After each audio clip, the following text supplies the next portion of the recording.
Teacher, therapist, speaker, and renowned vocalist Ester Nicholson survived the ravages of addiction to realize something truly extraordinary and how to transform addiction into power. Yeah, Ester shares her journey and the process that made it possible in her new book, Soul Recovery, 12 Keys to Healing Addiction. She's here now to share some insight. Welcome, Esther. Thank you so much for having me. So excited to talk to you. You have such an incredible story. I mean, you've performed with some pretty big names: Bette Midler, Rod Stewart, Beyonce. That is one of Morgan's all-time favorites. So. I know it wasn't all glitz and glam, right? You went through a pretty rough patch at one point. You want to tell us a little bit about that? Right. Well, before I started with my professional career as a singer, I was already 12 years sober. Wow. So that was the blessing, is that I didn't have those types of opportunities, you know, before I got sober. So, you know, that's what happened with that. What started the addiction to crack cocaine? What was it in your life that kind of triggered that? Because it's always something for someone. It's a cover for something. Well, I believe that it's the same thing for everyone. I think that it always starts with the false belief that you're unworthy, that you're unlovable, that you're not enough, or abandonment, and that's called the spiritual malady and the mental obsession of all addiction, whether it's drugs or alcohol, relationships, you know, materialism, emotional addiction, procrastination, self-sabotage, that is the cause of all addiction. So that's where my addiction started.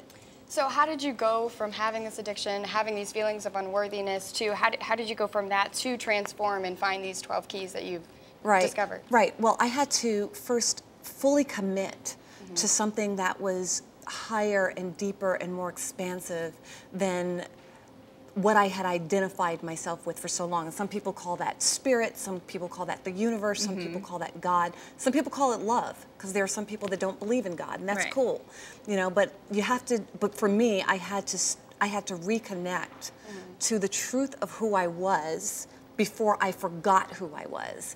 You know, there was a time in all of our lives where we knew we were amazing. We knew we were magnificent. We used to do invincible. We used to do cartwheel in the middle of the grocery store. Yeah, we didn't care, you know. And then someone lied and said, "You're not enough," or "You're fat," or "You're ugly," or whatever. And those things stick with you. And you bought the lie, and you buy one lie after another, and then that starts to inform everything that you do.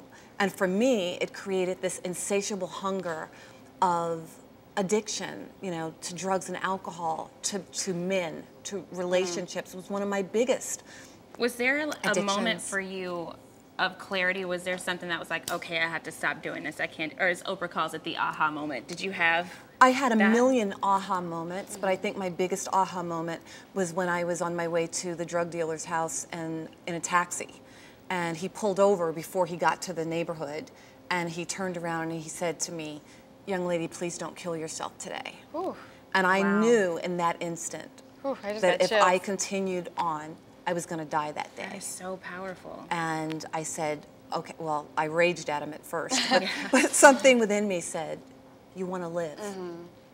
And So I know we can't go into all of your 12 steps, Unfortunately, but because then you wouldn't have to buy the book. Yeah, there you go. But can you give us a few keys for us? well, the second key, the second step of recovery says, came to believe that a power greater than ourselves could restore us to sanity. And sanity, based on soul recovery, is just your emotional balance and your spiritual equilibrium. Okay. You know, and in key number 2, it says that, you know, you can't be restored back to something that you never had. Right. So I think that in that key, it's all about remembering that you are not broken. Yeah. You're not damaged. You're not hopeless. You just bought into the belief that that was the truth about you. So that's key number 2. Okay. And key number 3 is, of course, surrender, surrender, surrender to the best of your ability. Surrender everything you think you know, because of course what you think you know has gotten you exactly to in where that you are situation right now. So just be willing to be humble enough to just surrender that. And then forgiveness, self-forgiveness, first of all, self-compassion, and begin the process of forgiving others. Really because love that. because resentment, which is the remembering, retelling, and reliving of a painful event, even if it's in the past, it just blocks your energy and it just keeps you in a funk and it keeps you disconnected from your wholeness. That's really love that. important. Forgiveness Yeah. is such a big one. And if you want the other keys to Esther's book, Buy the you book. need to buy it. You can get more information on our website, lifeloveshopping.com.